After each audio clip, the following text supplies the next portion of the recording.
Hello and welcome to the quick review of the Samsung Galaxy S8. I'm Pritesh Khilnani and I'll be doing a quick pros and cons review of the Galaxy S8 today. Let's have a quick look at how the device looks. At the bottom you've got the Type-C charging port, the 3.5mm jack and the mono speaker here. On the right side you've got the power button.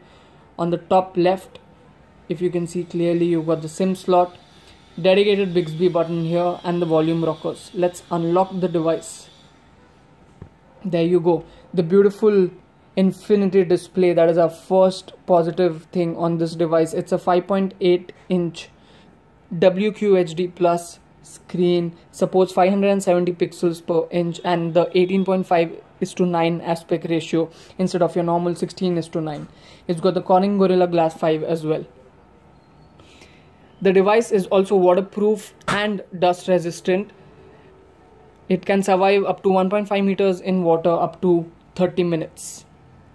Coming to the third most important feature of this device, you get the brilliant camera, which is very similar to what the Samsung S7 had. If you have a quick look at how the slow motion here works, it's got the 12 megapixel f1.7 camera at the back, 8 megapixel at the front. It's as good as the Pixel perhaps, but not equal to the Pixel yet. It'll give you a better low light picture and the video stabilization is also better on the Galaxy S8 as compared to the Pixel. It's got the latest hardware that you can find on any device in the market right now. Snapdragon 835 if you are in the USA, or the Exynos 8895 for the rest of the world. It obviously uses lesser power and supports faster graphics, which obviously is a better deal. Now coming to the Samsung UI, they don't have the TouchWiz anymore and they're calling it the Samsung Experience. It's faster, it's lighter, and you see there's not much bloatware on the phone now, just a few Microsoft and Samsung apps. It's very similar to the Google launcher, I can say. The sixth positive on this device is the Bixby Assistant. It's not a fully functional feature yet, but if you press on the button you can see it comes up with your latest news, nearby places. It'll give you your galleries, your trips, themes, etc. It's a good feature to have. Only thing that Samsung missed is perhaps giving the customization for this button. That would have helped. The seventh positive on this device is the iris scan or the face unlock improvement that Samsung has worked on, and it even works in low light. So because your fingerprint here is at the back, it's not always easy to reach, but for some people who don't want to use the fingerprint scanner, you got the iris and the facial unlock as well. One thing which we loved what Samsung has done is gone with the Type-C charging port now. It's faster, it charges quicker.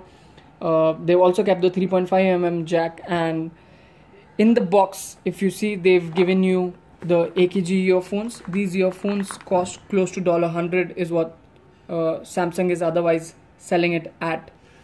You also got Type-C to micro USB connector.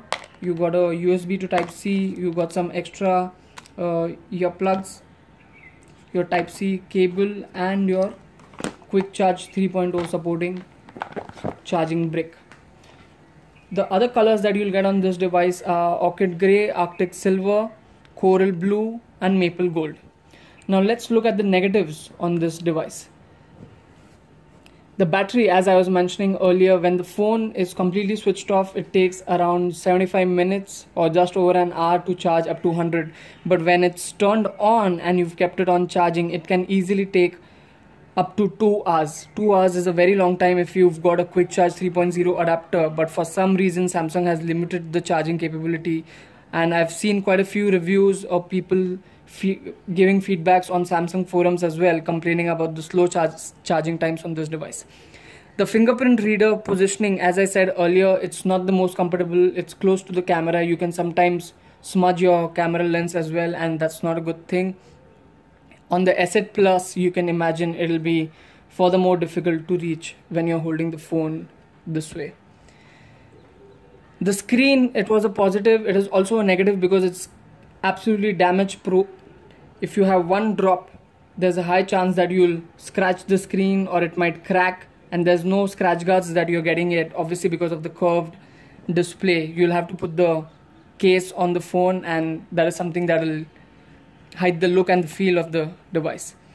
Coming to the memory, 64 GB support on this one. There are no other variants. You don't get the 128 or 256 variant. You might get a 6 GB RAM instead of the 4 GB here, but you get only 50 GB of usable data, and you got the hybrid SIM slot to support up to 256 GB. Other manufacturers are still making the 128 GB variant, so I'm not sure why Samsung is not offering.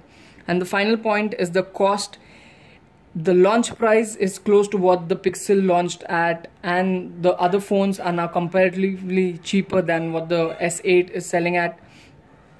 If price is not your concern, this is the best phone in the market right now. Go ahead, check your local sex stores for this device.